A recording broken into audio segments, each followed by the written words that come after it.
many Liberty, times? is your voice with you tonight? Are you able to, in case we need some sing-song examples from American Life? You know it. Yes. I've got it going. You've got the moves, baby. You've got the motion. I'm ready to cause a commotion. Well, before we hopped onto the live, I was doing my vocal warm-ups with the American Life rap. It's a very wonderful way to warm up the pipes and get your mouth moving. That's right. It's probably what she still does today before every night that she's about to go on stage. I don't see that happening. La la la la la. I'm drinking a soy latte. La la la la la. You left Disneyland to hear us. Wow, that's commitment, I think. Wow. Thank you, Ron. I've been to Disney World, but I've never been to Disneyland, so I don't know if that's a compliment or not. Disneyland is fun in like an old school amusement park kind of way. In an Annette Funicello 1960s camp way? More like creepy van, like 70s attire kind of way. Yikes. Sounds right up my alley. Yeah. Like it gives you very first Halloween movie vibes, I think. Oh, perfect. Love that movie. I want to be Jamie Lee Curtis. Well, except in that movie, as opposed to the other girlfriends of hers, because they're quite annoying in that movie. Yeah, they all die. Everyone who has sex in that movie dies. Like, yeah, well, I was never sad to see her friends die because they were so annoying. Well, Kyle Richards lived. That's right. To see the second movie. Mm-hmm. Well, she was in all these. Oh, she was. That's right. She was. Yeah. Good for her. Good for her. Yeah. All right. I'm going to kick us off. MLVC. Excuse me, but I'm singing in one key and you're singing in another. Poor is the man whose pleasures depend on the permission of another. Open the door now and suffocate. Just give me a fan. I don't trust any man who hasn't kissed another man. I'm waiting. All right, people, it's time to get your dancing shoes on. You're listening to MLVC. It's all Madonna, all the time. Welcome to the party, bitches. Welcome to the party, bitches. That's right. Hello, everybody. Welcome to a special evening edition of MLVC Live. Welcome, welcome, welcome. It's Liberty. We're back live and on the air. Hey, everyone, it's Ben. Hey, everybody, it's Stefan. Like I said, today we are going live to celebrate, discuss, dissect, play favorites, and give you the truth about Madonna's amazing 9th studio album, American Life. How are we all feeling on our on American Life's 20th anniversary? Well, I'm very tired. You need to lay down. I need to lay down. Yes, that's it. How are you feeling? I took a nap so I could be awake for this. You too. I had a very long day fighting the crowds at the record store, getting my Madonna American Life mix show EP record. Ooh. And it was exhausting. So that does sound exhausting. There was a line. I was shocked. I was like, what? Wow. Well, a lot of people were doing record store day today. I skipped it so I could go run 5 miles and go to a poetry workshop. And I'm having my Madonna-inspired lemon drop, so I'm ready to go. My goodness. And Liberty, what did you do today to get warmed up and ready? Well, I went thrift store shopping, and I could have gone to record store day, but I hate lines, so I did not bother. And a friend of mine picked it up for me. So oh, lovely. That's the best way to do it. Get somebody else to get it for you. Yes, get yourself a personal Madonna shopper, and then you never have to a sweet Melly Mel and. And then you never have to do a record store day again. It's just because my husband, he's the big vinyl person, and he was working this morning. And oh, Liberty, careful! Whatever you just did, I don't know if you were talking into your bosom, but yes, I was. I was going to say it sounded like you went diving in between. So they're the only ones that listen without talking back. She tried to slide into second base, and her bosoms came out. I've got my love profusion sort of pushed up boobies. Oof. Yeah. If only this was a video live. I mean, these are the visuals I need on a Saturday night. Your bosoms, Ben bosoms. I'm in good company. I have my bosoms out. I'm in my seat. I am not surprised. I am not surprised. Can you please send me a text while we have a picture of that? So I have something we'll fun to see. look at. I've got to keep. I have to keep Podbean on the screen. So. Oh, I see. Well, I was going to say. I thought you were going to say you save that content for your OnlyFans. Yeah, no. For only $9.99 a month, you can subscribe and see Ben's bosoms and the MLVC. I'll see you later at the function T-shirt, tank top. Yeah, nobody's paying for that. If they are, I'd like to meet them. There is an audience for every kind of kink. You never know. I suppose. Should we get to the point of the hour? Please. Sorry. Yes, we digress. We were. All right. Well, everybody knows we're here to celebrate the 20th anniversary of Madonna's American Life. It is the 9th studio album that she put out, released on April 21st, 2003. Oh, I was still in my 20s. Stamps. Oh my God, still in my 20s. Warner Brothers put it out. There was all the controversy with the lead single and the video from American Life, the song. We'll talk about that later. We got 5 singles: Die Another Day from the James Bond movie, American Life, the title track and pulled video, Hollywood, the second single and video, Nothing Fails, and then Love Profusion, which we got a video of sorts. Sure, we'll talk about it. Anyway, Stefan, what do you think? Yeah, so we were sort of expressing this a little bit before we got on the air live or whatever. But obviously, as many people know, the album is often divisive between Madonna fans. It's an album, it experienced, frequent reassessment from fans and critics over the years. I mean, just the other day, you forwarded us an article that Billboard did ranking the songs. And I don't know if we all have our personal thoughts about the album itself, but yeah, it's a great album in Madonna's catalog. That's for sure. I've been calling it prescient and idiosyncratic. Those are the words I use for it, because I think it was ahead of its time, and it definitely sticks out. Some people are saying it's a sister album with Madam X. I don't know about that. I don't know. Yeah, I need to read the discourse further, but Well, that for me, I mean, at least when I was hearing those comparisons, I really felt it was because of this birth of the album, Madam X, sort of being when you go broad and you sort of expand your horizons a bit, what you may feel when you do that. American Life, for me, certainly resonated in that way. But I speculate we'll probably talk a bit about that in a moment. I have a lot to say about this record, so. You make a good point, though, Liberty, because this was the first.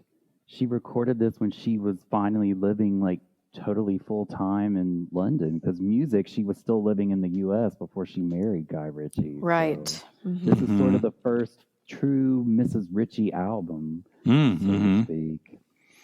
So, well, just to let everybody know that's tuning in and listening tonight, we're going to kind of shake up our live show practice, because normally we just talk and we take callers, but tonight we're actually going to go through the album track by track and share our thoughts and feelings and newfound feelings and take calls for most of the songs and see what everybody else thinks. And Liberty, you're kicking us off, right?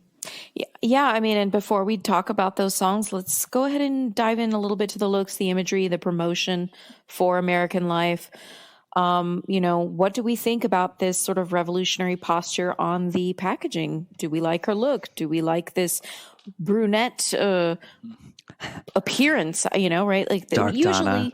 Yeah, when we see the brunette, the different hair color coming out, that is the sign that the inspired Madonna is coming for us. We did get a little bit of a promo tour Well, but see, I think American Life is the reason why people now think every time we get dark-haired Madonna, that means she's going to be serious. So we had, because on Like a Prayer, she was, dark for that song, and that was like a serious shift for her. And then we really sort of didn't see the return to Dark Donna. Correct me if I'm wrong. Did we see Dark Donna again until Donna. But Goth Donna didn't come with a song or a video. True. I'm trying to think if this was the first time. Anyone in the chat, please, because y'all are sometimes better than us. Did we see a dark Madonna in a song leading off an album? Oh, since not a then? lead off, but we saw I don't think it during Ray was. of Light. Yeah. Right, but I don't Not think as- there was like a lead off. No. I loved all of the iconography that we got along with it. Just picking up the album at Record Store Day today, it was so fun to sort of pick up those visuals and just see. The photography was amazing that we got along with the album. She looked great. She's the dark hair suits her. She always looked beautiful with that. Oh, Yes, yeah. she I does. loved all the imagery that they did in that look. Like the back bend and the high heel boots. Yes, And the sort yes. of military onesie. I'm like, I see all the kids wearing that exact outfit these days. I'm like, oh, so that's in 20 years later. Like how quickly fashion comes back around. I love wearing camo. Every time I wear camo, I think of American Life. Oh yeah, I guess some of it was camo, but I love the whole pairing. Like this is when we started to get the big boots too. This was their first time. There's a whole logo just of Madonna's. Like, Yeah. Oh, I forgot about that. That's so beautiful. yeah, definitely creative and different for her. I think initially I was a little bit confused, not because I'll say, just as a opening the gate here, I lived in Europe at the time when this came out. I was there doing a teaching assistantship in France. That's where I met my husband. But it was, for me, like, I was worried about the whole military part of the imagery already, just because of the American. Because when I got abroad, I realized what people thought of America or Americans, particularly in France. But I'll get a little bit more in depth to that later. Yes, thank you for calling us out. Frozen. So see, whenever she Oh, does yeah, a lead Frozen. single with a dark hair, I think that's where the reputation sort of spawned from. So Like a Prayer came out, dark hair, serious, a very dark, message video. Frozen, dark hair, serious message video type of thing.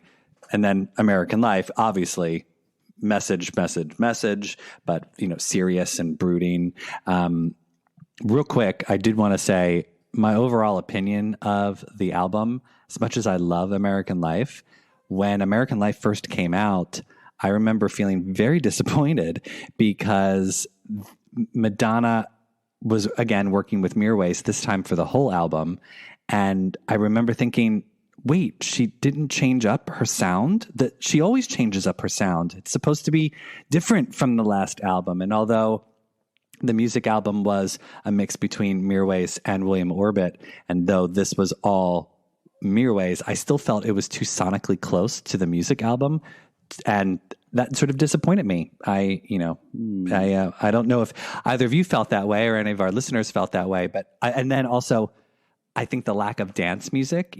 Music was a bit more euphoric and happy. It felt like a happier tone. And I get she was doing a message album with American Life, but it didn't seem as sort of boppy and happy as I kind of want my Madonna to be a little bit happier. And I realized that, she wasn't. The American Life as a lead-off single was very dark and gloomy and not very happy. And so for me, I was obviously instantaneously drawn to the more electronic, danceable songs, but I love the album now, but I remember the initial disappointment when it first came out. That was not me. I stand it then and I stand it now, and Intervention remains in my top 5 Madonna songs. Oh, that's This has always been one of my favorite albums. It had its dance moments. I hear you on that, because it wasn't giving, so to speak, in a way we were used to. But Yeah, it suffered from context just because she was like living in Europe and getting sort of like, I like to call it the BBC perspective on American politics. Yeah. And that was not what people here were seeing. And so, you know, I think her perception of how what she was doing was going to be received just didn't land. I mean, just sort of like the smarmy snarkiness of the rap, like people took it seriously. I'm like, okay, people, you're like totally missing the entire point. But I understood why people were missing the point and why she maybe didn't see why they were missing the point. But as a body of work, as a collection of songs and a thematic arc that it makes from American Life to Easy Ride, solid gold for me. I've been ride or die in the I'm So Stupid car from day one. Well, also, and again, we are just coming off of doing the Hard Candy 15th anniversary episode, and I had forgotten how much I actually really enjoyed Hard Candy, and I had to force myself to stop listening to Hard Candy this past week because I've had it on repeat at the gym during the day. I was like, okay, I have to put myself into American Life mode. And so I had to force myself to stop listening to it. And I kind of was upset that I had to stop listening to it because I was enjoying being with M. Dalla and being all bouncy and seeing my booty get down, like, and just like silly and carefree. And the shift to taking me to American Life, even though it was like regressing because Hard Candy came after, I was again a little disappointed because I was like, I was in happy M. Dalla land, and now all of a sudden I'm like, oh, I have to go to war. Yeah. Well, when you love your money, you got to go, you know, you got to go to war. However, I mean, I'm not saying that, again, I love the album. I think the album is wonderful. But with all music, I think it's very mood dependent where we are in our lives, where we are in our day, our week, or whatever. And for some strange reason, the past couple of days, I just have not been in the mood to put myself in the mindset of American Life. It's been a little like, I'm not enjoying this as much as I feel like I need to in order to talk about it. However, I have been loving some of the remixes from that I've been calling up on YouTube for the American Life remix LP, which has been helpful. Oh yeah, the remix. I've just been diving through the archive of all the interviews, everything from that really awkward Matt Lauer interview, and then the infamous "Someone Get Me a Fan" moment. Oh, Liberty, you do that so well in our intro. Yes, I'm dying. I need a fan. Koresh, you don't understand. I can't even to breathe. I love it. Oh my God. It's like, it's gold. It's brilliant. Well, probably she's like in the throes of menopause right there where it's starting with those hot flashes. And I have already been through that. So I already know, I can tell you that it is absolute misery. And if you do not have hot flashes, then you don't understand. So, you know, Carice. Well, and also speaking of the promo tour, I love that we got like, there's that one clip that you'll always see people from the promo tour when she was at Tower Records in New York City. And somebody was like, religion is love. And without a beat, Madonna is on that person. And she's not attacking that person for saying it, but she's just like, no, religion is not love. Religion is conformity. Religion is power. Religion is, you know, like, and she's just like reading that guy. And I was like, exactly. You know, like it's, she's so smart. And I love when, you know, like you get a moment like the fan, you know, which people are like salacious because everyone loves when Madonna gives drama moments like that. And then you get this brilliant moment in the same era from the Tower Records moment. So yeah, that religion speech, I was like, oh, somebody just dropped the mask and we got to see the real person and what they really think. Yes. Like there was an authenticity to that you can't fake. Yeah. Like, yeah. Because 100%. It came out of her without even, like, she did not even have to think about it.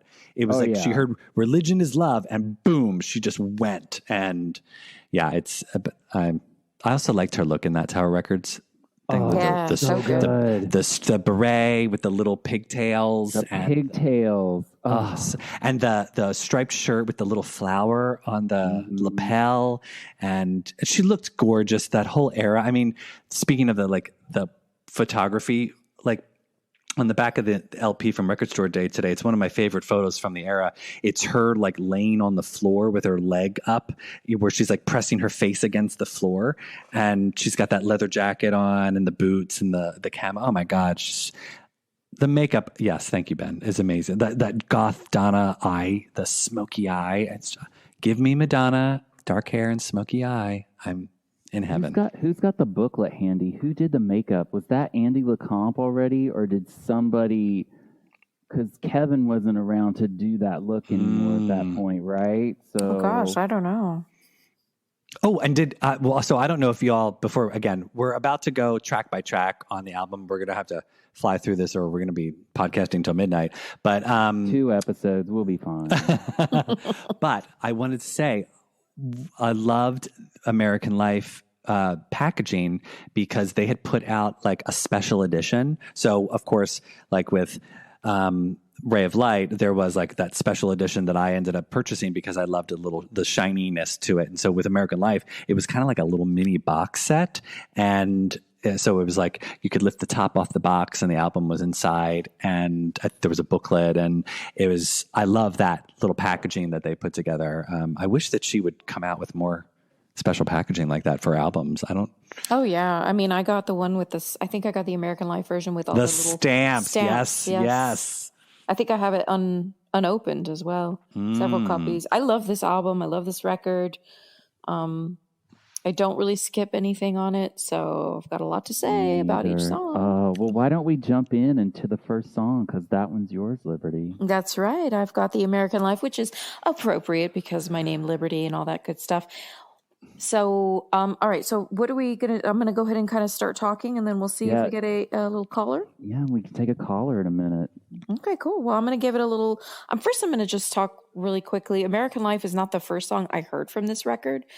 But it is, over the years, has become one of my favorites because live it absolutely is a bop, and it's such a good moment to sort of, we all get on the same page, because a lot of us understand that, you know, what I think her message is that there's sort of this obsession in America with this glitz glam life that we know we don't actually have here. We live by an illusion, so to speak. The sentiment, the message, the myth of American exceptionalism and consumerism, the timing with the U.S. invasion of Iraq, sort of framed with Madonna having lived in Europe, married to a European as well. Events were just unfolding, viewed quite differently.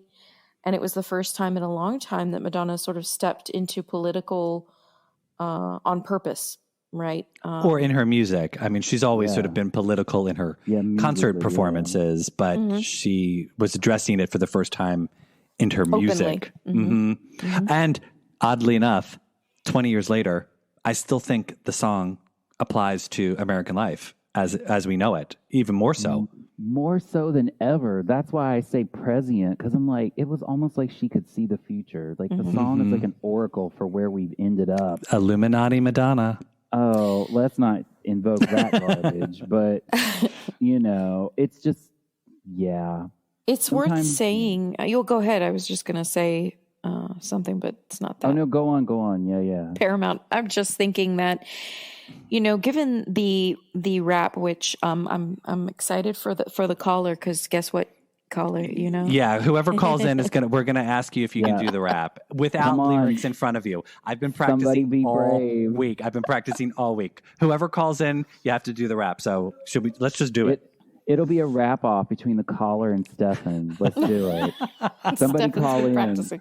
Let me tell you, doing that, just so you know, the TikTok that I posted of me lip syncing to the rap, that was done without lyrics in front of me, and I was literally singing along to the rap. It is so difficult. I don't know if I've just like shot my lungs to shit from years of smoking, which I don't do anymore. But all, between my asthma and my smoking when I was in my 20s, I think my lung capacity is just terrible. I don't know how she does it live. There's no way she does that all the way through.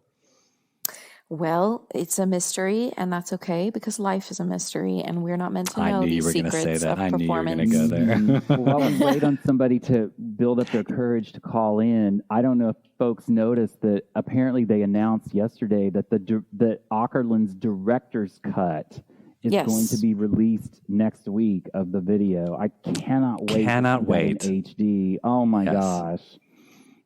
Come on, somebody call in. Come on, I'm drinking a latte. I get a double shot. It goes through my body, and I'm satisfied. Come on, somebody drive the Mini Cooper right onto the stage. Let's go. Yeah, come on. We got a grenade right here for you. While they're we got somebody. Oh, good. Get ready, coming. Hello, you're on with MLVC. Who's this? Hi, this is Jack from Texas, Kerrville, Texas. Hello, Jack. Hey, Jack. Are you ready, Jack? Yes, I'm ready. Okay. Who's Give going us your first? No, I think we should just let the listener try to let Jack try to do it all the way through. We'll help him out if he needs it. All right. Okay. I'm drinking a latte. I get a double shot. It goes through my body, and I'm satisfied. I drive a Mini Cooper, and I'm feeling super duper. Yo, they tell me I'm a trooper, and I'm satisfied. I do yoga and Pilates, and the room is full of hotties, so I'm checking out the bodies, and I'm satisfied. I'm digging on the isotopes. This metaphysics shit is dope, and if all this give me hope, I'm satisfied. I got a lawyer and a manager, an agent and a chef, 2 nannies and assistant and a driver and a jet, a trainer and a butler and a bodyguard of 5, a gunner and a size. Do you think I'm satisfied? I'd like to express my extreme point of view. I'm not a Christian and I'm not a Jew. I'm just living out the American dream, and I just realized that nothing is what it seems. Oh my goodness. That is for Jack. Jack. Woo-woo. Excellent. Thank you. This is a very special album for me. Sorry, Jack. The sound effects just keep going. You were just that good, Jack. Thank you. Yeah. No, impressive though, because I've struggled with that all week. So what were you saying, Jack, about the album? This album, this era is very special to me because it was actually what introduced me to Madonna 20 years ago. Oh, wow. Nice. Well, that's a hell of an introduction. Yeah, well, specifically, it was the VMA performance with Britney and Christina. And so that was my first image of Madonna, was when she rises, on top of the stage, and then she's in her, her top hat and her groom outfit and everything. And so the first song I heard her sing was Hollywood. And so this year is 20 years, and it's always have a very special place in my heart because of that, the whole era and the album and everything. Wow, so you know what, Jack, since you're on the call and we're already running long on the episode, we're going to dovetail into Hollywood since you brought that up. So that's the second song on the album. It's a song Madonna had been working on for years, and it continued the themes of American life, critiquing the music industry, the growing homogeny of radio, the consolidation of taste making. And I love that we got that VMA performance, because I think, Hollywood, it was a fantastic video. The looks she's serving up on that video just alone are fantastic. And, of course, we all know Madonna has had a love-hate relationship with her, her movie career, always wanting to be a movie star and never really sort of being embraced by Hollywood. And I think that song sort of confronts that head on, and we got such an iconic VMA performance from her with Britney and Christina, and what a hell of an entrance coming out of that wedding cake. So for our caller Jack, so you saw the VMAs before you saw the video for Hollywood?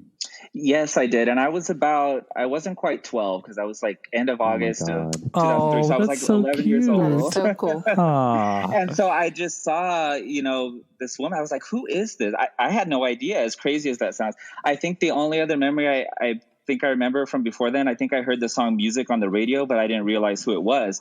So when I saw her and I was like, okay, so there's two brides. Okay, she's the groom, and just her swagger, her confidence, her everything, her energy, walking down those stairs, and then just the whole performance. I was in awe of her because she was channeling to me not only femininity but masculinity. She had this great combination of everything, and I just fell in love. And here I am, 20 years later. I've got tickets for 6 shows of the Celebration tour. Oh, excellent! All the Texas shows, because there's 6 Texas shows. Oh, you'll see Liberty there. Yeah, I'll be at the Austin shows. Where do you live, Jack? I live in Kerrville, so it's about an hour from San Antonio. My mom lives in San Antonio, so I'm always over there to visit her. But I live in Kerrville. Jack, we should hang out. Oh my gosh, this is so cool. You can babysit. You can babysit him a little. Oh, no, stop, Stefan. We have to encourage all the young fans. I know. I'm kidding. I'm kidding. I just think that's such a fantastic story that Jack came into his fandom 20 years ago. Because now I'm sitting here thinking, oh my God, I've been a fan for like almost 40 years. Kill me now. Oh my God. No, but that's awesome though. That's awesome. And I've been around for about roughly half of her career, right? And so once I go to the Celebration tour, I'll have seen half of her shows because I've seen every tour since Confessions. Nice. So wow. half ain't bad. You know, I'll take it. I'll take it. That's fantastic. Good for you. Oh my God. That's so heartwarming, honestly, because I feel like it was a good gateway album, actually, despite the fact that it was not as, let's say, well loved. It was such a good gateway album because it brought in people who weren't necessarily fans of the more like pop dance Madonna. It had a little bit more of a rock feeling to it. Some of the acoustic from Mirway's, choppy acoustic guitar affinity. It was appealing in that way for a different type of fan. Yeah. So. Well, Matt, sorry, Jack, thanks for calling in. We're going to hop off with you so we can take on our next caller and next sounds song. good. It was a blast. Thank you so much. You were amazing on the rap. That was. I love it, Jack. You did a great job. Oh, so I guess we're on to I'm So Stupid. Thank you. Yeah. Thanks, Jack. Yes, on to. Did we? I feel like did we shortchange Hollywood? I mean, what more? We didn't shortchange it. We in the chat we've been discussing about the video and sort of like some of the legal issues around that. I mean, I love that she actually gets Botox in the video. Yes, I know. Hi, you're on with MLVC. Who's this? Hello. Hello. Hi, it's Carol. Oh, hello, Carol. Hey, Carol. Hi, Carol. Hey, I'm calling from Australia. Oh my gosh! How amazing! Well, what time is it in Australia? It is, I'm actually from the future, so it is Sunday, the 23rd of April at 11:30 a.m. Well, hello, future Carol. Hello from the future. So, Carol, we're moving on to I'm So Stupid, track 3. What does the future think of that song? Oh, I love it. I love it. I love the whole album. I love that song. And I think I love it because when Madonna came to Australia on the Rebel Heart tour, I got to go to the Tears of a Clown show that she put on. Oh, lovely. Really? Yeah. And, that show was like American Life heavy, lots of songs from the album. Yes. And I'm So Stupid was one of them. And just all us Aussies trying to sing along to it, especially at the beginning where she goes, I'm so stupid. Like, it was just crazy. And I had my poor sister came with me, and she's a Madonna fan, but not a huge Madonna fan. And she just thought we were all a bit crazy and didn't really know what was going on. You know what? I love I'm So Stupid. There's some, I think a lot of people, I don't know. I mean, in my opinion, I felt like people don't like I'm So Stupid, but I feel like there's the way that, because I was stupider than stupid. Like there's just something, a way that she sings in the song. I love that it's rock Madonna, and. So in going back over some of the reviews, this is one of the tracks that got sort of chopped by critics because they said that the lyrics were cheesy and bad and so on and so forth. And I'm like, I don't think you're getting the point of the song. Like, you know, no, they don't. They're not getting it. And I'm like, because it's really it's a different kind of self-analysis than we got from Ray of Light era Madonna. And but it's very much like, this is my life. This is the world in which I'm living. And of course, we get the first appearance of the fuzzy dream motif, which has shown up multiple times since then. I love this song. She rehearsed it for the Reinvention tour, but ended up not performing it, which is a huge disappointment for me. I would have loved to have seen it, but oh well. Carol, you got to see it live on I watched that on Periscope. Does anybody remember Periscope that used to be on Twitter? No. I watched Tears of a Clown from Australia live on Periscope. I think I did too. Oh my God, it was so crazy. I just hope someone recorded that, because I'd love to have a copy of it. Well, isn't part of it on the Rebel Heart, the DVD? Yes, it is. And I pause it and I can see my little head, my little hand waving. Oh my gosh, that's amazing.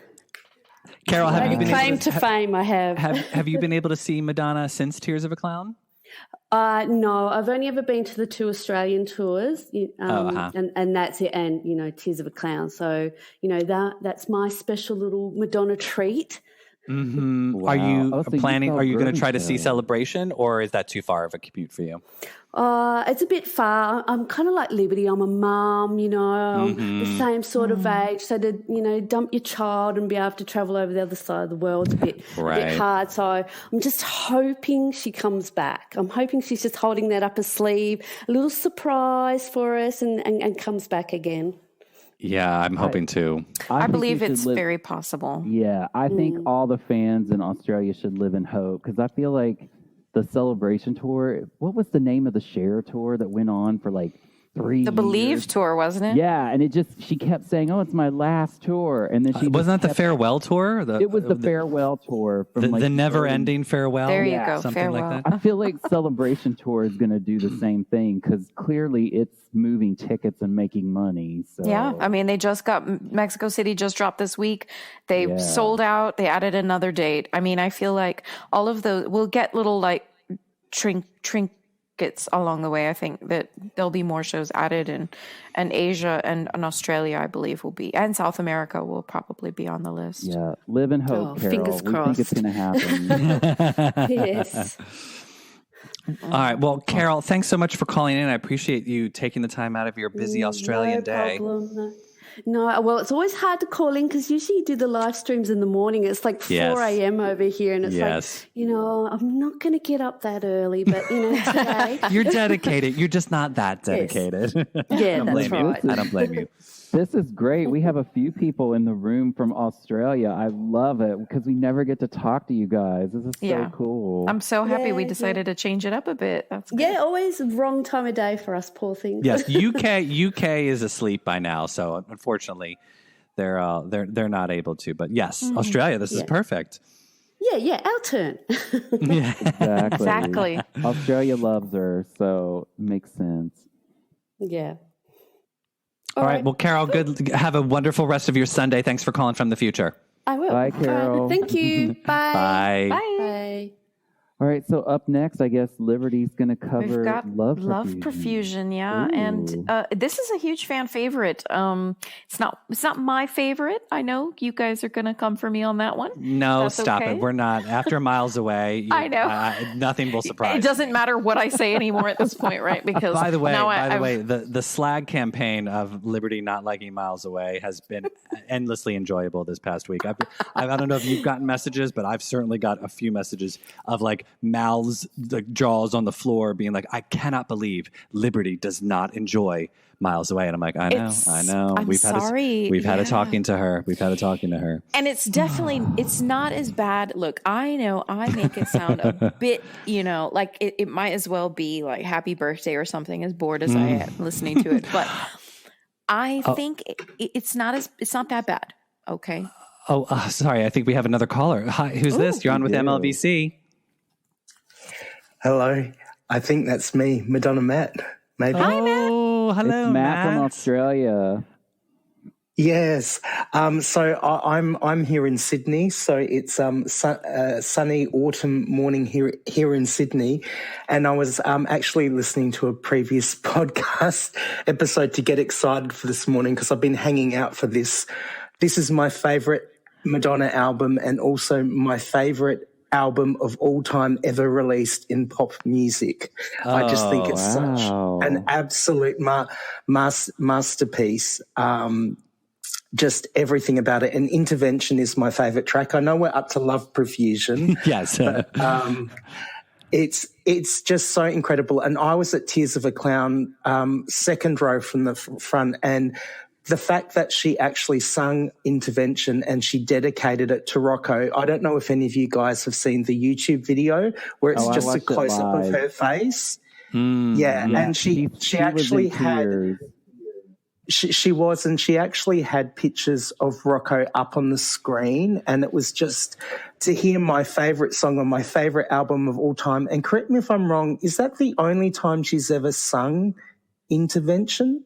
Like Live? Performed Yeah, it? I believe so. Live? Yes. She didn't perform it on any of the promo tour. Well, no, it's interspersed inside of Mother and Father during Reinvention, but only... There's just a little bit of it, yeah. Oh, I've got to see my baby. Yeah, that's right. Yeah. I remember when I saw her do that at Reinvention, and I was like, wait, I know this song. I was so in the moment of Mother and Father, and I was like, wait, why do I know this song that she's singing, she's weaving into it? I didn't realize it was her song. But yeah, what was really interesting about Tears of a Clown, which was so American Life heavy, which if you think about it, it was March 2016. It actually says a lot about how much Madonna personally loves that album. Totally. Do you know what I mean? That to do a concert for free for the fans. And I think off the top of my head, I think there were 5 or 6 tracks from American Life that she performed. It actually says how much she actually loves the album.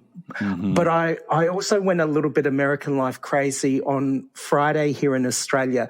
I made a YouTube public playlist, which I've shared in the chat, and it's 75 videos that have in chronological order everything that she's done to do with the era, from video remixes to the making of the videos to all of the interviews to the iconic "Give me a fan. I can't breathe. I can't seem to answer a question." So sorry, I'm very excited. I've followed the podcast for about 2 years, and oh my God, I watch everything. So even Stefan interviewing HBK Luke on YouTube and all sorts of things. So you guys do an absolute amazing job. So to be part of talking about the best album of all time is just incredible. And I don't know what you guys think, but for me personally, I think that her vocals on this album and in this era, including the Reinvention tour, are the peak of her vocal ability personally. Her vocals are just so beautiful. Her voice is so pretty. It's so pretty. Yes. Well, and I love the vocal treatment that Mirwais and her showcase in the production of it is very different from any of her other albums. Like, it's as if they've sort of stripped away any effects, and like usually Madonna, she'll sing songs and she'll have like a double vocal track on her vocals just to sort of make her sound fuller and warmer. And it's very stripped down. It's very like acoustic. You know, I think that was the idea. They wanted it to be like this acoustic sounding electronic feel. And I thought that they knocked it out of the park with this. It's really the way she sounds. It's like it's in you. Like, it's like she's whispering in your ear while she's singing it. Yeah, that's fantastic. So to keep us on track, Matt, give us your thoughts on Love Profusion. I don't know if Liberty or Ben agree with that.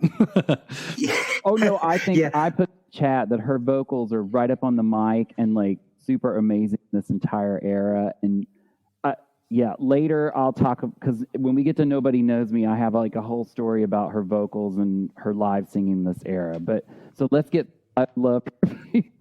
I'm trying to. So Love Profusion, I'll never forget the first time I heard this album, when I, back then it was getting the CD and playing it in the car with friends in Melbourne, and me just going, this is one of the most melodically perfect songs I've ever heard in my entire life.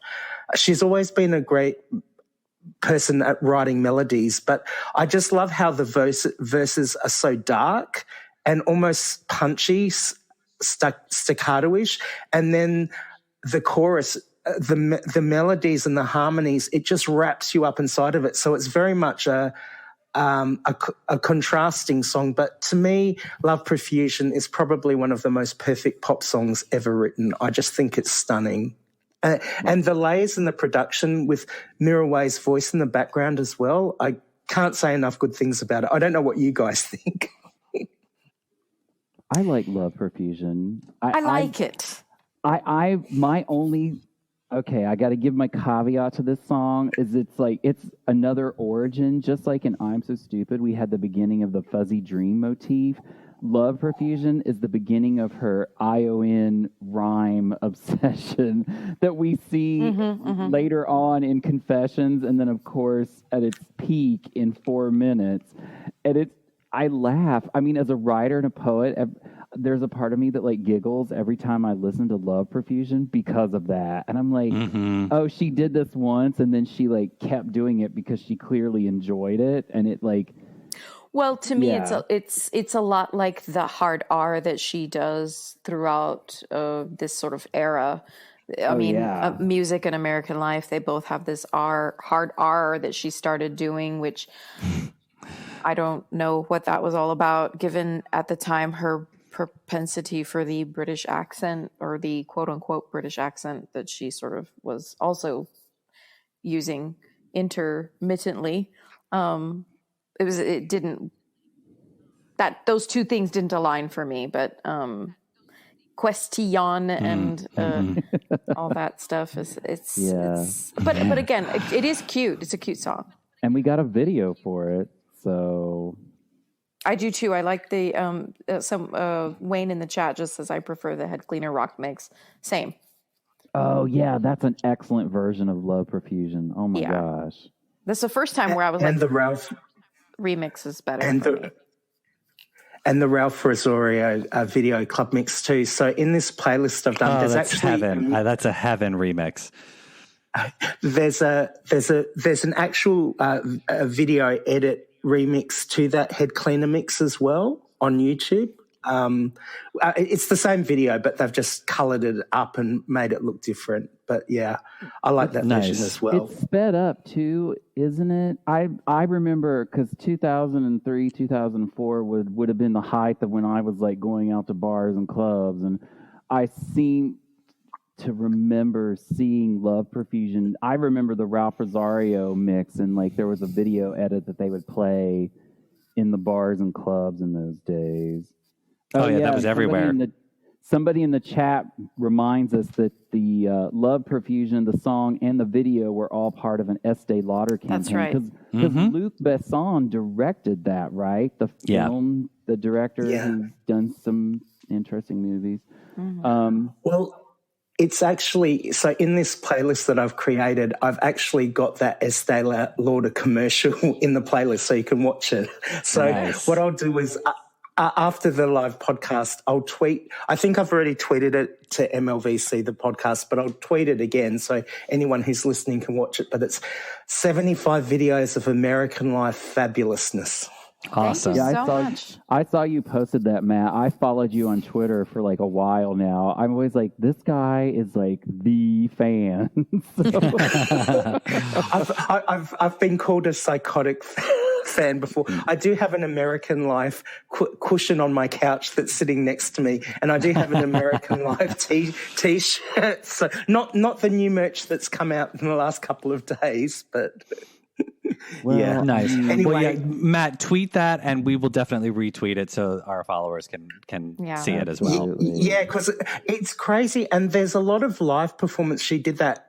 And there's someone who's uploaded in the last few days a really clear version of On Stage and On the Record, which was the MTV special that she did to promote it, which had when she did Like a Prayer for the first time in 13 years.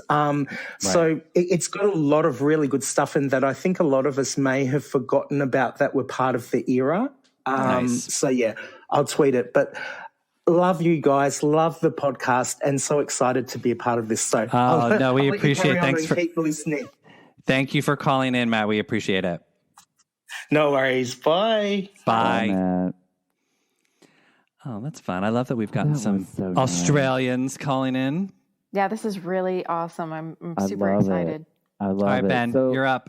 Yeah, I'm jumping ahead to the next song, which is Nobody Knows Me, which Nobody knows me. Yeah, satisfied Stefan because it was the dance ball. Oh my God, are you kidding me? I was obsessed. I'm sure you were. Like, we all were, because it was so like herky jerky, but you could still like kind of dance to it.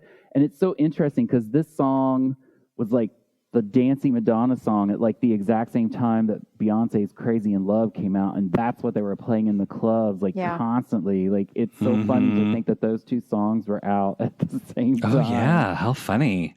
But, you know, I mean, what a great message to the song. And it really sort of, it's where the record starts to move from like the political into the social and then into the personal. Because, you know, this album kind of starts sort of the world, and then it goes in politics, and then it goes social, and then it goes personal. And Nobody Knows Me, I always say, is the very Mrs. Ritchie song of the album, because it literally sounds like something Guy Ritchie would sit in his little smoke room in his very British jacket and drinking his whatever he drinks and like complaining about the tabloids and the newspapers hounding him.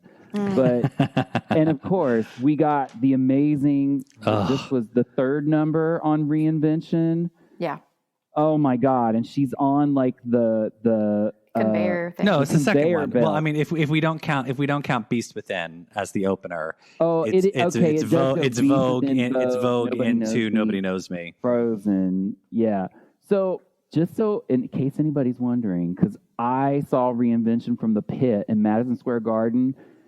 We were close enough to her. She was singing that live because we could hear her. We were close enough to hear her live voice that was then being vocoded throughout the arena. Mm-hmm. That was a weird experience at that show, because then when I saw it again later and I could only hear, I was like, oh, people are going to think she's lip syncing. But I'm like, she so was not. She was singing that live. Yeah. Yeah, and I mean, what a performance, because I mean, obviously the song was, we were, you know, blessed with that great song on the record, but to see it, when you see that live, it is so like, damn, nobody really does know her, because look at that body, A, and 2, like, the moves on that song are insane. It's so good. That was the first time her sweat like flung onto me. It was so amazing. Yes. Oh my God, I can't. You were baptized, Ben. You were baptized by the sweat of Madonna. All my sins were forgiven, and then I was like making out with some cute guy like a half hour later. Like, whatever. Of course. They were probably trying to lick the sweat off your... I mean, no, I wouldn't have allowed that. Like, we would have had to fight. Like, that sweat was mine. Like, well, from a song structure standpoint, I love Nobody Knows Me, because the way that she structures the song is you don't get the Nobody Knows Me payoff until like 2 verses in. So she starts the song and she does almost like 2 verses where she like sings it and then she goes into another verse right away. So there's no like Nobody Knows Me chorus until like I think 2.5 minutes into the song. And I just love that it's like you sort of wait all this. It's like building, and then you hear the nobody knows me, and it's just heaven. The way I've always been sad we never got an official video for that, because we've gotten some great tour videos because it was a tour interlude later on for what tour? Why am I blanking? She did the live performance in Reinvention, and then what was the tour interlude for? Somebody in the chat, help me out here. Oh, that was a tour interlude? Isn't it MDNA? MDNA, thank you. Thank you. Is it yes. MDNA? Yeah. Oh, I forgot about that. It's with Marie Le Pen and all the like because she's in the people trap your mind. It is all like stuttered and staccato, and it's like sort of it's beautiful. So do we think this was, because remember back in like 2002 when she was recording and there were all these rumors of a track called Mind Trapper. I wonder if that was the original version of this song.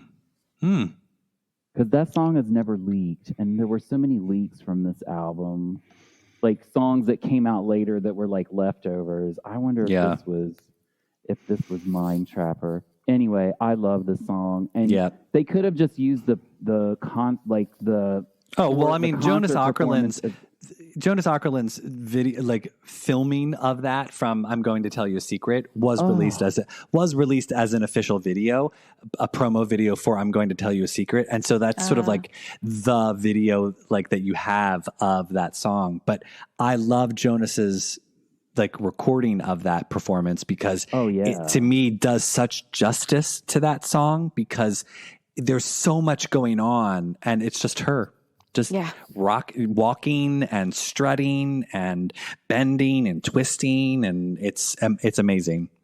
And the stomping, her stomping was loud, so good. Yeah, that's amazing. I love it. Yeah, it was like right by my head. It was amazing. We will continue our American Life album deep dive next week. Please make sure to tune in. You'll hear all the rest of the tracks covered, as well as a very interesting phone call. Remember, you can find us on Instagram at MLVC Podcast. If you'd like to donate to the show, we're on Venmo at MLVC Podcast. You could also think about becoming a subscriber to this show, help keep this show going and get these episodes before anybody else does on our subscriber channel, patron.podbean.com/MLVC Podcast. Until next time, go with the flow.